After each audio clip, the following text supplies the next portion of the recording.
Hindi ako si Mon. Ako si Marlon. Pero papasyal muna tayo ngayon.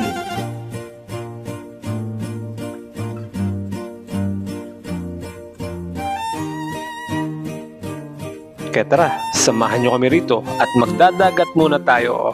Maaga nga pala kami umalis ng bahay dahil medyo malayo ang pupuntahan namin. At ito nga pala ang kalsadang dadaanan namin. Grabe, napakaganda ng tanawin dito. At dito nga pala ang unang stop namin dahil dito kami mag-aantayan ng ibang kasama. At dahil hindi pa kami nagbe-breakfast, syempre dito na kami kakain. Meat pie nga pala ang in-order ko. Syempre may kapares na kape. At nag-umpisa na ulit tayo bumiyahe dahil malayo nga ang pupuntahan namin. At ito naman ang second stop para mag-toilet. At ito, tuloy na ulit ang biyahe natin. Napakarami puno naman ito sa paligid. At nandito na tayo sa medyo mataas na lugar. At buti, maganda ang panahon. At dahil medyo maaga pa kami dumating, kaya naisipan muna namin kumain dito sa isang park na ito, ang Tanawin. At papunta na nga kami dito sa aming tutuloyang bahay. At ito na nga pala yun. Medyo malaki ang bahay na ito, kaya kasyang-kasya kami. At ito nga pala ang loob ng bahay na tutuluyan namin. Napakalawak, syempre. Tamang-tama kahit marami kayo dito dahil napakaluwag. At ito nga pala ang kusina. Kumpleto na yan at pwede kang magluto. At dito naman tayo sa may balcony. At ayun, tanaw na tanaw mo ang dagat dito. Napakalawak din ang lugar na ito kaya pwedeng tambayan kahit ilan pa kayo.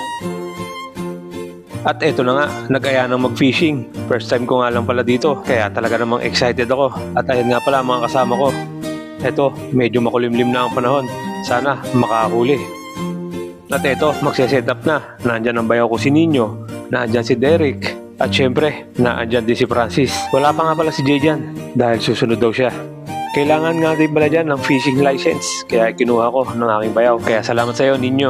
At dito daw muna kami sa gilid-gilid dahil baka meron mahuli dito.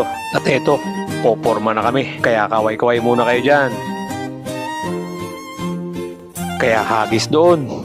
At syempre, hahagis din ako dito. Mukhang hindi marunong ah. At eto, lumayo pa ng konti si Derek dahil baka daw dito siya makahuli.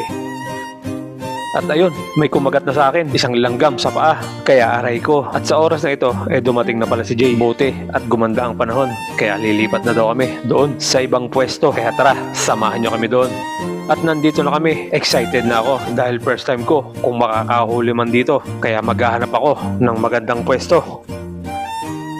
At ayan na nga, nakahuli agad. Si Jay, siya ang huling pumunta dito, pero siya ang unang nakahuli. Sumunod naman si Derek. Grabe, naiinggit na ako dito. At eto naman ang kay Francis. Ako na ata ang susunod dito.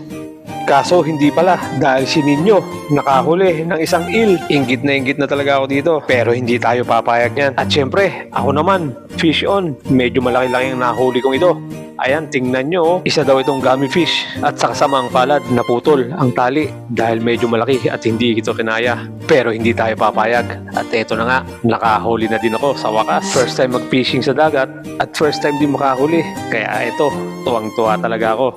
At dahil may tumawag na para kumain, kailangan bumalik muna ng bahay. Yan nga pala ang mga nahuli namin. At puro bato nga pala ang dadaanan namin dito. Kaya kailangan ng pag-iingat. At dito na daw kami dadaan sa may kalsada para mas mabilis. Kaya hanggang dito na lang muna. Maraming salamat at nasayang ko na naman ang higit 3 minuto ng buhay nyo. Adios!